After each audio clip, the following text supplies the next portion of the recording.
hoy en día sabemos que existen ductos de 160, ojalá las camarillas fueran de 160, pero en el caso de utilizar caja, cuando nosotros utilizamos caja, por ejemplo,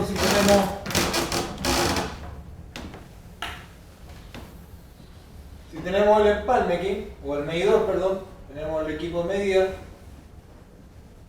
¿cierto? Es típico que en una casa va la caja, la unión de entre tablero y el equipo de medida, y en muchas oportunidades, si ustedes se fijan en las instalaciones, se instala otra caja de iguales características embutida.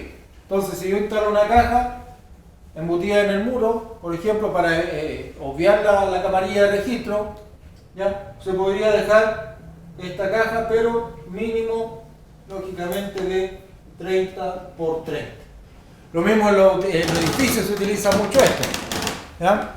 En los edificios se instalan cajas más o menos grandes, de 30 por 40, a veces 30 por 50 he visto, y ahí llegan con los conductores para el conductor de protección y la tierra de servicio. Y ahí se conectan con todos los neutros, con todos los conductores de protección, para los servicios comunes, para los departamentos, para los locales comerciales, para computación, etcétera, etcétera. En vez de dejar una camarilla de registro en el suelo, que lógicamente después pueden pasar, es muy típico que esto quede en los estacionamientos, por lo tanto van a pasar vehículos por arriba de esa camarilla de registro, se van a destruir, y dejar una camarilla de 110, chuta. ¿Cómo se manipula un cable que tiene una sección a veces de 67, de 75, de 107 milímetros cuadrados? Difícil manipularlo. En cambio, si dejamos las cajas embutidas o sobrepuestas en la pared, lógicamente va a ser mucho más fácil manipularlo, ¿ya? Pero por eso también se exige que sea de 30 por 30, ¿ya? Por lo tanto, estas cajas yo las puedo dejar. Ahora, a una casa de habitación pedir una cajita de 30 por 30 es muy exagerado, creo yo. ¿Ya? Si van a hacer cablecitos que generalmente desnudos van a ser 21 milímetros, a lo mejor podrían ser cajitas de 100, digo yo. Es una posibilidad. A lo mejor eso está bien para un edificio. Pero ahí normalmente eso estamos hablando de una vivienda domiciliaria. Sí. Pero igual tendría que llevar su cámara de registro. No necesario. No necesario. ¿Llegáis con los cables nomás ahí? Aquí, por ejemplo, imagínate que esto es una puesta a tierra. ¿Sí? Tú hiciste tu puesta a tierra y aquí llegaste con tus cables aquí para la tierra de servicio y el conductor de protección. Ya, tú no necesitas hacer otra camarilla de registro acá. Ya, pero en caso que es de una malla, se fuera una barra nomás. También, lo mismo. Pero la barra tú ahí va peinado, tiene que ir soldada en ese sentido. Ahí, bueno, ojalá todas no fueran apenas, ojalá fueran soldadas. Si es soldada, pues es factible eso, porque cuando si tienen que hacer mediciones, siempre se exige hacerlo a la barra. Sí, pero tú también podrías hacer la medición aquí. Ahí, ya. Tú puedes hacer la medición aquí. Es permisible, sí. Sí, de hecho, como te digo, hay muchas poblaciones, muchas villas, sí, y tú hay tienes una cajita que es una cajita de 5 octavos, de las chiquititas. Claro. Entonces, muy chica. Claro, muy chiquitita. No, con una cajita de 100% ya para una vivienda perfectamente podría ser. 30 por 30, ya, un poquito. Lo recomendable sería que sea una barra y yo llevo con los cables ahí de 4, del número 12, o sea, del 10, ahí sería soldarla, ¿cierto? Porque idealmente, o sea, siempre la mejor opción. Se suelta o se sulfata. Se sulfata. La mejor opción siempre va a ser el soldado. ¿Ya? O posible, bueno, el día de mañana a lo mejor exista otra cosa. Claro. La mejor opción es la soldada. Tierra de servicio, el conductor de puesta a tierra de servicio que unirá la puesta a tierra con el primer tablero y los demás tableros de la instalación de consumo deberá ser dimensionado de acuerdo al punto 6.4. No obstante la anterior, la sección mínima de este conductor será de 4 milímetros cuadrados. La sección mínima del conductor que compone la puesta a tierra de servicio será de 25 milímetros cuadrados. O sea, el conductor de cobre desnudo que va a estar acá, 25 milímetros cuadrados. Actualmente la norma habla de 21,2 milímetros cuadrados. Para una casa, no sé si será... ¿Cuál es la diferencia entre 21 y 25? La verdad es que no lo sé. ¿Será un tema mecánico? La verdad es que no lo desconozco. ¿Ya? Para instalaciones alimentadas por empalme en baja tensión, el valor de resistencia de la puesta a tierra única de la instalación no deberá exceder de 20 ohms. O sea, aquí lógicamente podemos tener una diferencia porque de hecho para para las instalaciones fotovoltaicas, una norma que salió el año pasado simplemente, o en el verano de este año, no recuerdo, exigen 150 ohms. Ya, para las puestas a tierra. Para la tierra de servicio que tengan 20 ohms, chuta. Difícil, una vivienda, una casa. Hoy en día sabemos que yo puedo instalar una barra y a lo mejor aquí en el centro de Santiago voy a lograr 100 ohms. ¿Ya? Pero lograr 20 ohms a veces en algunos sectores, en algunos lugares sí, es factible. Chicureo, Quilicura, Las Condes, Vitacura, Los Arnecheras, en muchos sectores yo instalado haciendo pequeñas puestas a tierra puedo lograr obtener 20 ohms. ¿Ya? Pero para una casa, chuta, en algunos lugares voy a necesitar terrenos de 20 por 20, voy a tener que pedirle permiso al vecino para continuar con mi puesta a tierra. O hacer una puesta a tierra en conjunto con los vecinos, no sé. Pero en la norma anterior, o en lo que se estipulaba como globales, porque esto es lo que está en conversación, se estipula que si no logra el valor de ohms no se puede asociar la protección al diferencial. Y calcular la resistencia de vuestra tierra con el valor de la corriente y todo esto, y dar unos valores ómicos gigantes. Sí, pero eso es para la puesta a tierra de protección. Para la tierra, recordemos que la diferencia entre la puesta a tierra de protección, una es para la seguridad de las personas. La tierra de servicio es para que no se me eleven los voltajes. Actualmente la norma indica que si yo tengo un empalme en media tensión, transformador particular, ahí la norma me exige menos de 20 ohms. Si tengo distribución, por ejemplo, si tengo un predio agrícola enorme, donde tengo 600 metros, un galpón, un motor allá a otros 1000 metros, ahí yo tengo que aterrizar en neutro cada 200 metros y en el extremo de línea. ¿Ya? Lo mismo que tiene que hacer la compañía eléctrica. ¿Ya? Eso es distribución y ahí tengo la obligación, la actual norma, de tener un valor de puesta a tierra inferior a los 5 ohms. ¿Ya? Para la tierra de servicio. Para la tierra de protección me basta una barra de tierra y asociarlo con algún sistema de seguridad. Aquí viene la segunda parte de lo que te estoy diciendo. Ah, perfecto. Tenía segunda parte. Si yo ocupo el método de neutralización, voy a juntar el neutro con la tierra en el mismo punto. Correcto. Entonces ahí se contrapone eso, porque me va a obligar a que mi tierra de protección tenga 20 ohms, porque el punto va a ser el mismo. Si lo hago separado, entiendo claro que la tierra de servicio es diferente a la tierra de protección. Exactamente. Si hago neutralización, el punto es común. Exactamente. Ahí tengo un punto común. Me obligo yo mismo a que sea 20 ohms. A ver, debemos entender que, por ejemplo, aquí hay varios, hay temas de criterio que aplicar aquí. Por ejemplo, a una casa jamás se le ha exigido tener una malla de tierra, ni tampoco tener una puesta a tierra inferior a los 20 o a los 5 ohms. Simplemente usted instala una barra y ya tiene una puesta a tierra. ¿Por qué? Porque tiene que estar asociada a algún otro medio de protección que puede ser neutralización, diferencial, extensiones de trabajo, etcétera, etcétera. Cuando nosotros tenemos un sistema de puesta a tierra, ¿ya? Y tenemos, por ejemplo, una población, todos los vecinos, a lo mejor, una población de 100 casas, por ejemplo, todos los vecinos van a tener una puesta a tierra, ¿cierto? Van a tener una barrita, por último. Por lo tanto, el conjunto de todo eso me va a dar un valor bastante bajo de puesta a tierra. ¿Por qué? Porque vamos a sumar, nos estamos conectando todos al mismo neutro que me aporta la compañía. Y además la compañía tiene que aterrizar su propio neutro. Por lo tanto, yo tengo una gran instalación y por lo tanto, como tú dices, tengo una neutralización, puedo hacer mi neutralización y voy a tener un gran neutro. Y ahí en esos casos yo simplemente puedo tener una barra y a lo mejor mi barra me va a dar 100, 150, 200 ohms. Pero ¿qué pasa, por ejemplo, si yo estoy en una población, un sector antiguo como el centro de aquí de Santiago? Y por ejemplo, esto que es una casa antigua, una casona antigua del año 1912, que aquí nosotros le hicimos una puesta a tierra y enterramos un cobre desnudo, ¿ya?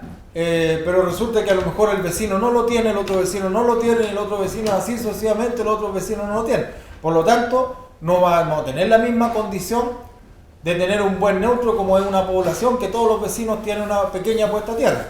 Entonces ahí está el tema de criterio de que ojalá cuando pase eso, de que yo estoy medio aislado y los otros vecinos yo sé que a lo mejor tienen una pésima puesta a tierra o no tienen, ahí a lo mejor yo debería tratar de salvaguardar un poquito mi instalación eléctrica para evitar que hayan elevaciones de voltaje en caso de que a la compañía se le corte el neutro, ¿ya? Porque eso ocurre en muchos lugares. Ustedes saben que cuando ocurrió, por ejemplo, en Amazon aquí en Santiago, en el año 2017, si no me equivoco, 2017, 2016, por ahí fue, se empezaron a quemar una gran cantidad de equipos porque se cortaba el neutro, porque caía de ramas, caía de árboles, etcétera, etcétera. Entonces ahí hay un tema de criterio. Ahora le voy a dar una tercera. Gracias. Sí, porque la idea es que está todo más o menos para el mismo lado, el circuito va a ser el mismo. Si ponemos el relé de sobretensión permanente y transitorio, podemos evitar, ¿cómo se llama?, en lo permanente, la pérdida de neutro en la instalación. Entonces, si exigimos eso, exigimos los 20, esa instalación, hoy día yo coticé en Europa, hoy día no es muy común conseguir los relés que tengan el formato pequeño y que tengan las dos variables que sean permanentes y transitorios. Pero coticé viendo en el mundo unos que vienen en España como normales.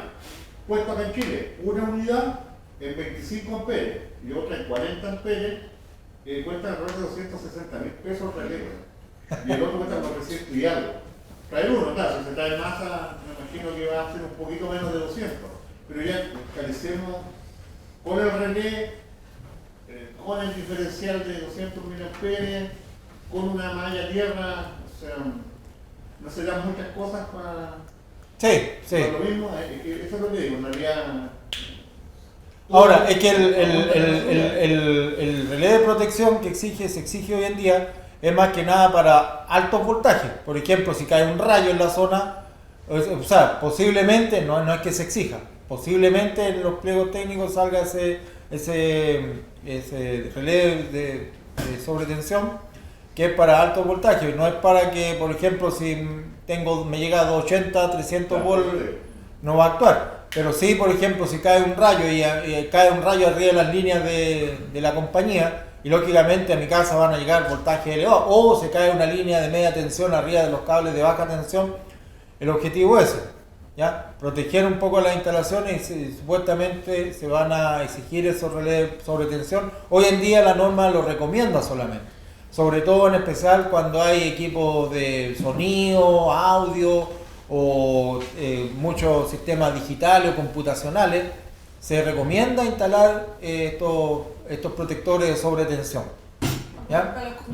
Cosa de que si hay una falla sea la menor posible, porque aunque yo tenga un protector de sobretensión no me va a eliminar la falla, o sea, me va a proteger más y me va a evitar grandes daños, pero a lo mejor si es una falla muy considerable o de largo tiempo, el protector de sobretensión igual no me va a servir 100%. Mira, la última va a terminar, terminando ese punto los 20 entonces la resistencia de puesta de tierra especificada por este de fuga y voltaje de seguridad va a quedar fuera porque va a seguir siendo lo mismo. Si me exige que la puesta de tierra tenga un valor X, ¿sí? Y el otro sistema me permitía ponerme a una puesta de tierra, y si hago la neutralización va a predominar la puesta de tierra de servicio sobre la puesta de tierra de protección. Como sea, una neutralización va a tener el mismo punto. Entonces, mira, este tema yo creo que es más que nada un favor para la compañía eléctrica. no, de favor, está más que nada, está endosando que no sea obligación del tipo, porque lo normal en los postes afuera es que se roben la bajada de la puesta de tierra servicio cada ciertos metros, ¿no? Claro. Sale a dar una vuelta, no quiero ser clasista, pero yo voy a la reina y salgo a dar una vuelta a la reina y hay altos postes que no tienen eso. Si voy a otro lado, me imagino que hay muchos más postes que no tienen la bajada y la gente se lo roba. Se roba el cable, llega y tira y la gente no repone con la misma rapidez. O los contratistas hicieron una muy mala puesta a tierra. También pero llegar a eso, el especialista en puesta a tierra, es costoso llegar a un valor de 20 ohm si es que lo invierten un poco más, tratar de o enterrar una barra muy abajo o tratar de cubrir la mayor superficie, de repente pedazos que son bien pequeños. Claro, por ejemplo en San Bernardo, cerca del río Maipo, en esa zona, o Calera de Tango, si no me equivoco, ahí para lograrlo menos de 20 ohms se tienen que construir mallas de 8x8, 10x10. ¿Ya? Cosa que una casa hoy en día sabemos que un jardín de una casa no supera los 3 metros, con suerte. ¿Ya? Y si es que tienen un jardín. Es un tema no menor, porque no vaya a llegar. Claro. por superficie o por... Ahora, lo que sí, bueno, las poblaciones, las villas, sí, si se hace una puesta a tierra común para todas, Llega ahí de más. perfectamente. El tema es cuando son casas individuales. Ahí ya es un tema a considerar. Ahora, como les decía, para los temas fotovoltaicos, tengo entendido que estoy casi 90% seguro de que no recuerdo el valor exacto, pero si no me equivoco, era 150 ohms. No, era para las puestas a tierra de protección, no era de servicio. No lo recuerdo. Ahí lo vamos a ver el día de mañana para aclararlo un poquito Pero más. bueno, pueden tenerlo ahí como en el... Disculpa, el sistema de puesta de tierra puede quedar en menos de 20 ohms, Sí, pueden quedar menos de 20 ohms. pero no más de 20 ohms. No, pues hasta dice no debería exceder de los 20 ohms. Dice ahí, de qué valor de la resistencia de puesta a tierra. Ahora, este valor puede que cambie, a lo mejor, porque estos son los pliegos anteriores, todavía no han salido de lo definitivo. ¿Ya? Puede que lo cambien y a lo mejor que se hayan dado cuenta porque estos 20 ohms allá en el norte no los voy a obtener. ¿Ya? Por ejemplo, en Calama se construyeron mallas de tierra de 40 por 40 y llegaron a 7,5 ohms. Y estaban exigiendo para los sistemas computacionales 2 ohms. Imposible, o sea, ni aunque hayamos construido una malla de tierra más grande que el supermercado, íbamos a lograr llegar a los 2 ohms. Y con barras químicas, por ejemplo. No, tampoco, si no llega. Si las barras químicas funcionan hasta cierto punto, no. Pero es un tema de área, una malla de tierra debe considerar humedad, resistividad del terreno, los minerales y además el área que abarque la malla de tierra. Yo no saco nada con tener 100 metros de cobre, enterrarlo aquí en un hoyo de 1 metro por 1 metro, si no tengo la suficiente área. ¿Ya? El área es importante, la cantidad de cobre que estoy enterrando. Ahora que se viene la sequía, todas estas puestas de tierra que se hicieron van a quedar todas fuera. Además que se viene la sequía, ese es un punto importante. Van a ir a medir las tierras, van a medir todas.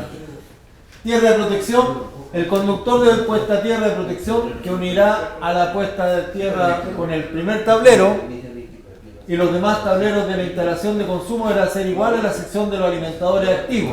No obstante lo anterior, la sección mínima de este conductor será de 4 milímetros cuadrados. ¿Ya?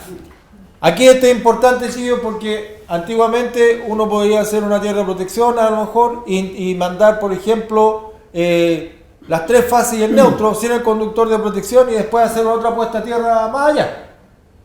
¿Cierto? Podíamos tener varias puestas a tierra y a lo mejor un alimentador mandarlo sin conductor de protección.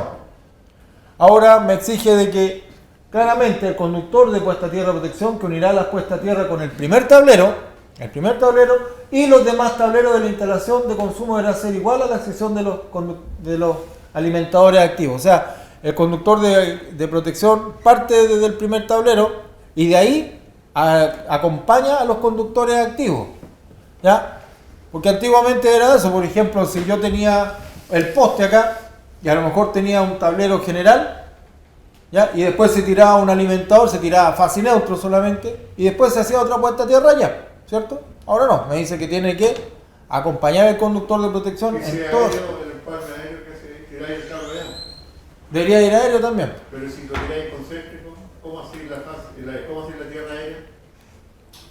Buena pregunta. Sí, buena pregunta. Porque finalmente pasa eso. Bueno, ahí en ese caso, Así la puesta de tierra en el medidor, que vais con los alimentadores, ¿cómo lleváis la tierra para otro lado? a lo mejor tendríais que tirar un aislador y tirar un conductor de protección además. Pero no está escrito. ¿Cuál es el método correcto para llevarse la tierra aéreamente, acompañando a los conductores que van en el concéntrico? Ahora, consulto yo, ¿el concéntrico está permitido en instalaciones de consumo en baja tensión? Como un panel.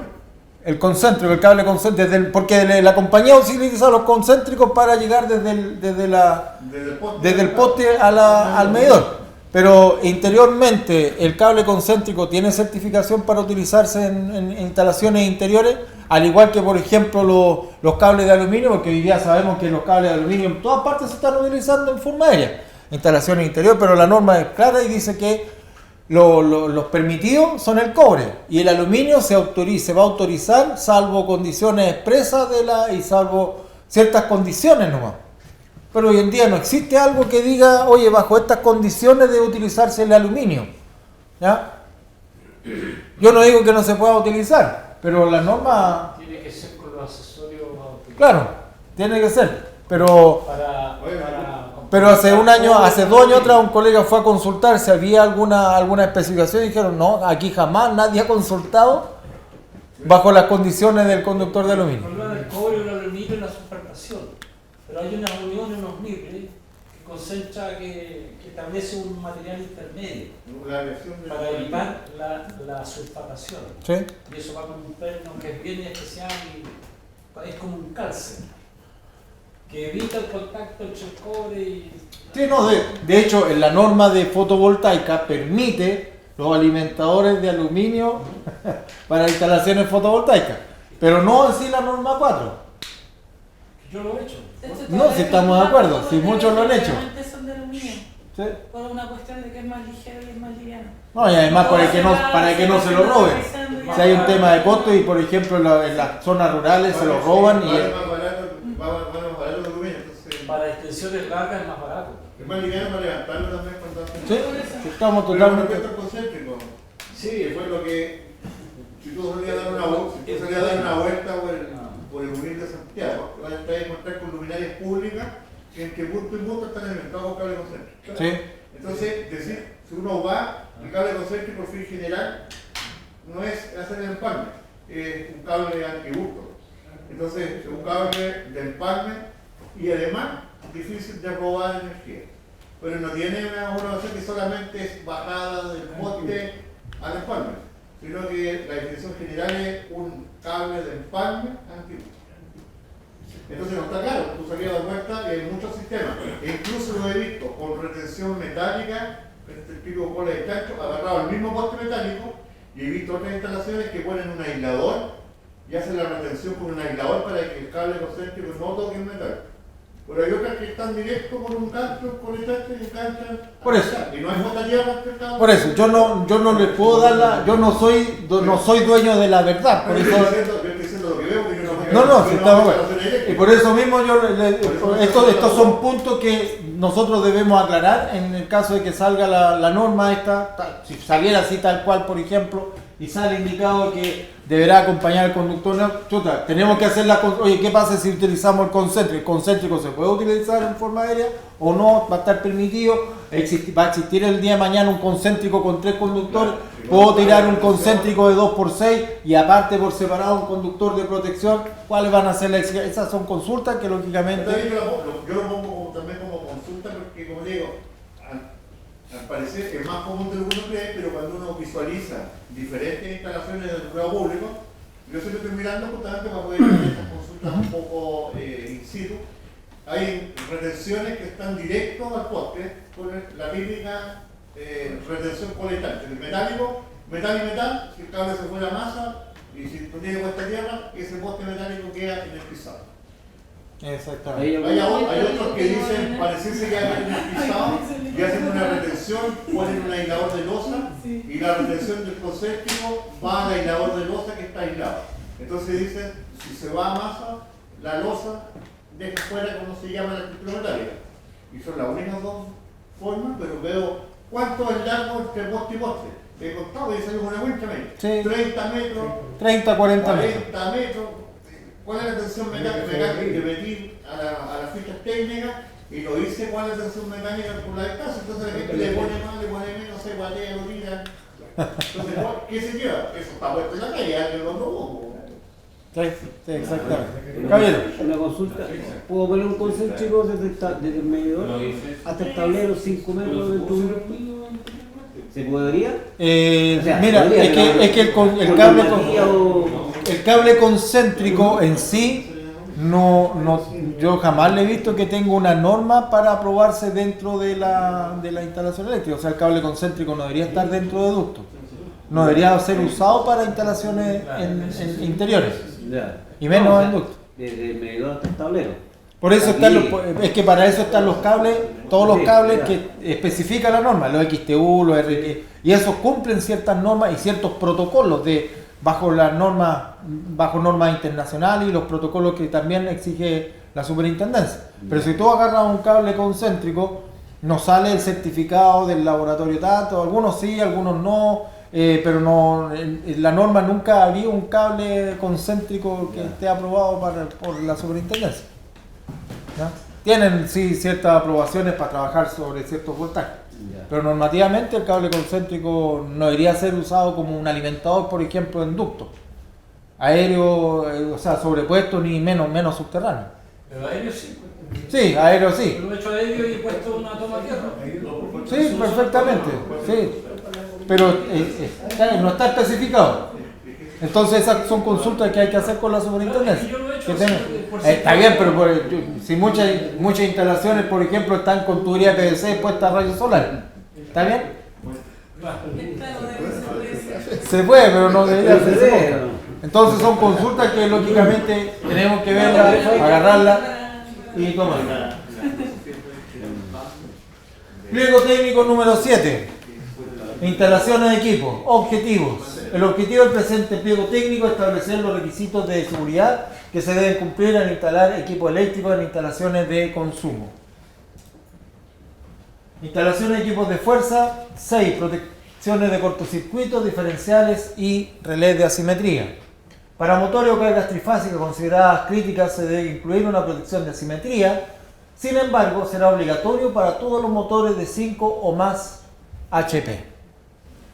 Todo motor deberá contar con una protección diferencial.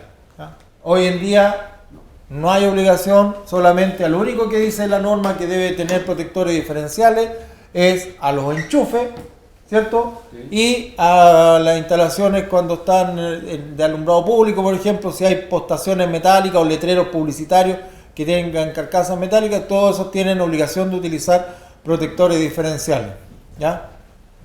O los baños, por ejemplo, públicos también tengo la obligación de utilizar protectores diferenciales, pero no habla de la iluminación, no habla de los motores, no habla de máquinas, no habla de equipo.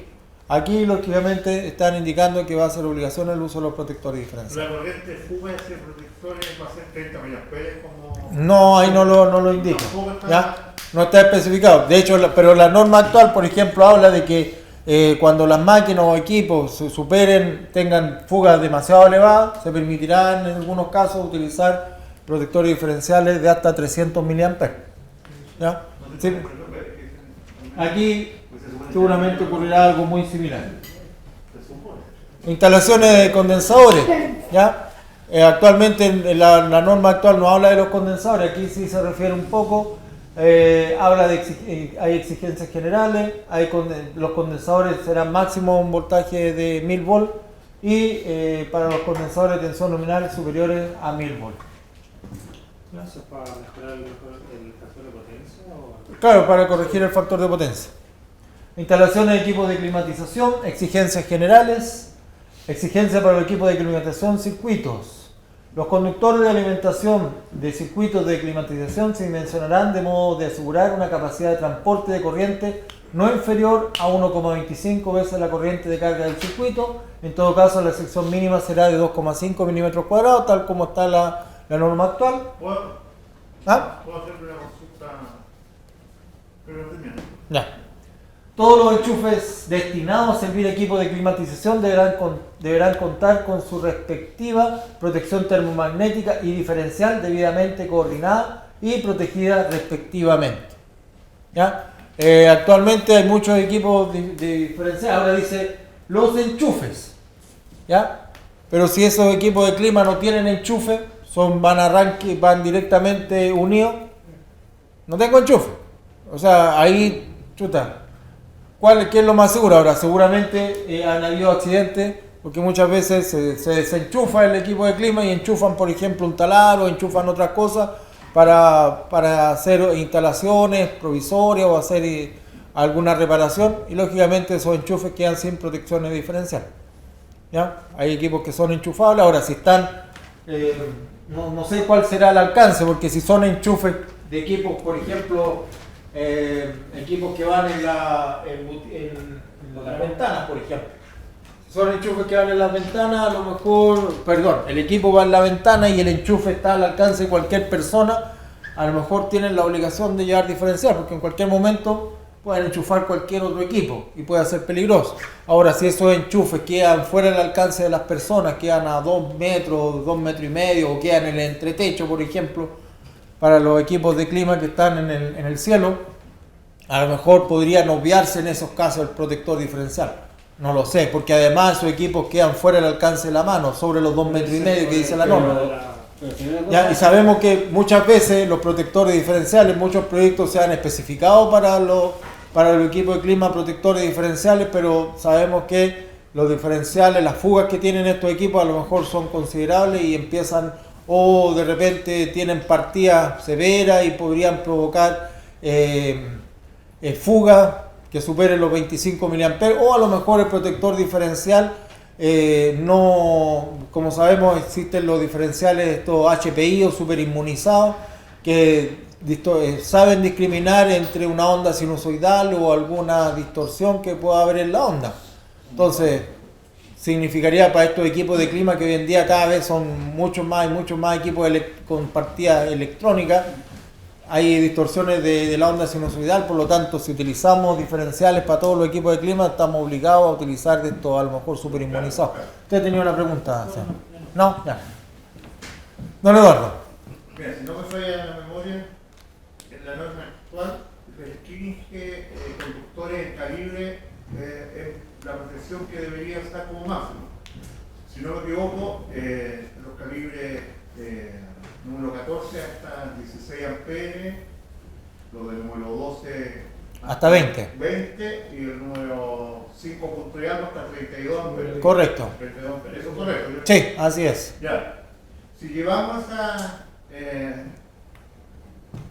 definición a 2,5 milímetros, no es 2,08, pero a nivel de corriente de transmisión es lo mismo. Entonces, para enchufe hasta 16 amperes puedo ocupar 2,5 milímetros cuadrados de sección. Correcto. Si voy al calibre 14 es 2,08. Correcto. Menos que 2,5, pero permitido hasta 16 amperes. Sí. Si voy a ocupar el calibre conductor, ¿puedo ocupar 2,08 y no 2,5? No, señor. 16 tendría que ser. No. Ya no. No. No, Entonces, como para el caso del clima, está claramente especificado 2,5 O superior. o superior. Ya, pero está bien, Para el pero caso de los enchufes. hoy día, bajo la norma que está hoy día, yo puedo ocupar 2,08 hasta 16. Pero para clima no. No, sí, está bien, pero estoy solamente haciendo la igualdad. Ah, ya. En sección. Sí, el 2,08 lo puede utilizar con circuito de 16 amperes. Capacidad. Claro, enchufe, claro, para entonces, el vaya, enchufe. Sí, exactamente. Un punto, yo estoy tratando de poner que el punto es conflictivo porque a pesar de que a nivel de sección transversal uno es mayor que otro, a nivel de aprobación hoy día, que eso que está escrito en la parte baja de la norma, no sé qué página, te da esa opción de llegar al máximo 16, 20 y 32. Correcto. Ahí deja 2,5 y no dice que lo otro queda fuera. Yo no he visto la tabla completa, pero también es un tema que pudiese crear un poco de error, porque te quedaste pegado. Sí, además que hay muchas tablas de fabricantes que muchas veces se referían a temperatura de 20 grados Celsius y no 30 grados Celsius, que es lo normal que podríamos tener en una instalación. Por eso digo, era un... Sí, pero presta mucha confusión a veces. Gracias por el alcance. Ya lo vimos. Y eso es todo. Bueno, el objetivo, como les dije al principio, de hacer esta pequeña presentación es más que nada ver algunos alcances que son importantes de las modificaciones de la norma. Lo vamos a ver mañana, ojalá puedan venir mañana el resto de la presentación. Ahí continuamos con el resto de los capítulos y podamos seguir discutiendo, enriqueciéndonos, y el objetivo es crecer entre todos. Yo, como le dije, no soy un experto en la norma, no soy un experto en los pliegos técnicos. A lo mejor habría que conversar estos temas más profundidad con la misma gente de la Superintendencia de Electricidad y Combustible u otros expertos en esta materia, pero sí son puntos que de aquí podamos llevarlo y discutirlo en algún momento cuando vayan a aparecer estos pliegos técnicos. El objetivo es que ustedes ya empiecen comiencen a pensar en sus nuevos proyectos, posiblemente la tubería 16 milímetros que fuera de norma, no lo sabemos, pero lo más recomendable, así como va avanzando la tecnología, así como se van aumentando cada vez más los consumos en los hogares. Lo único que ha disminuido a lo mejor son los circuitos de iluminación, pero los circuitos cada vez en la cocina tenemos tostadoras, cafeteras, tenemos encimeras, hornos eléctricos, entonces cada vez los consumos están en aumento y lógicamente ya algunas secciones de cable, por ejemplo, utilizar circuitos de 1,5 para los enchufes ya prácticamente no es posible, porque en cualquier momento el cliente que ayer utilizaba una estufa a gas o a parafina, ya hoy en día están todos pasando a eléctrica, porque lógicamente es un clima más limpio, son equipos mucho más limpios, no emiten tóxicos para las familias que tienen niños, personas que tienen problemas bronquiales o de tercera edad. Lógicamente empieza a provocar problemas todos estos equipos de parafina o gas que podrían traer problemas, y una buena opción rápida y equipos que son relativamente económicos, un equipo de aire acondicionado, estos equipos, estas estufas eléctricas, hoy en día las encontramos por 20.000, 15.000 pesos a veces incluso en oferta y sirve para cumplir el objetivo de calentarse. En cambio una estufa parafina o a gas generalmente supera los 100.000 pesos.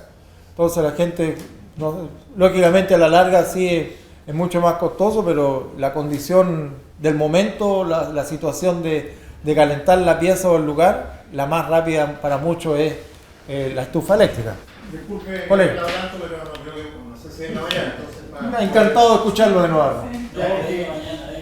La última relación con respecto a esto, englobando más el negocio que la salvaguardia de las instalaciones, es que el gobierno de turno tiene una idea escrita de certificación de instalaciones que debería partir como idea buena el 1 de enero del próximo año, y en donde se van a tipificar las instalaciones igual que los ascensores, con rojo, amarillo y verde.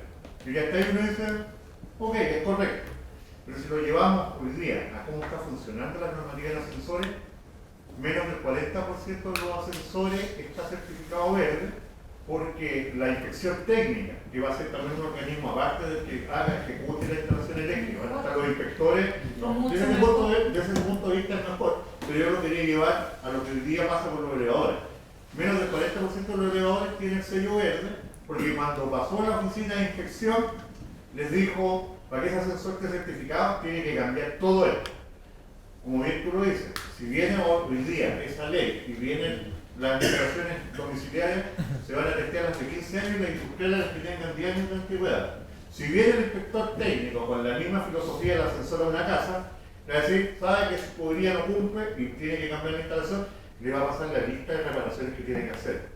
Y en toda esta normativa, o en esta propuesta de buena fe que hizo el gobierno, pone a la empresa eléctrica como garante de la seguridad.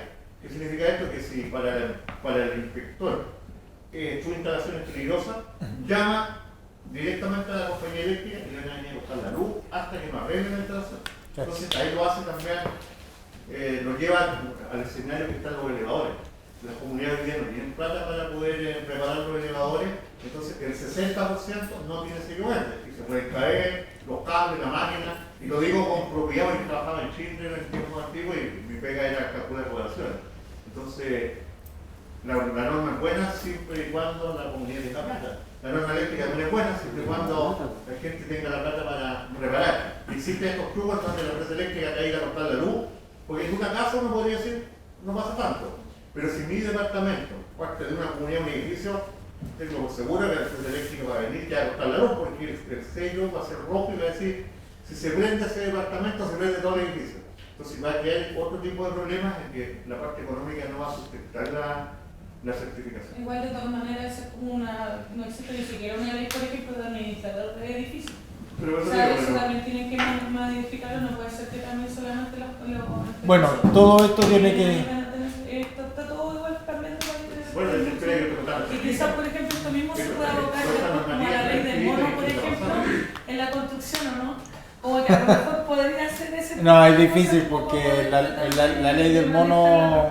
La ley del mono, no, en los arquitectos simplemente no había un fiscalizador detrás. Aquí ojalá si hubiera un fiscalizador y lógicamente ese pie importante lo debería tener la superintendencia en hacer inspecciones eléctricas. Así como se hacen inspecciones de impuestos internos, que son bastantes, aquí la superintendencia ojalá estuviera en terreno. Lamentablemente se escudan en que no existen los dineros, los medios para hacerlo, pero resulta que si la comunidad en general empezara a sacar cuenta de cuántos incendios hay, todos los bomberos que tienen que acudir, los recursos, ambulancias, después recuperación, recuperación psicológica, recuperación de quemaduras, que a veces son millones y millones y millones.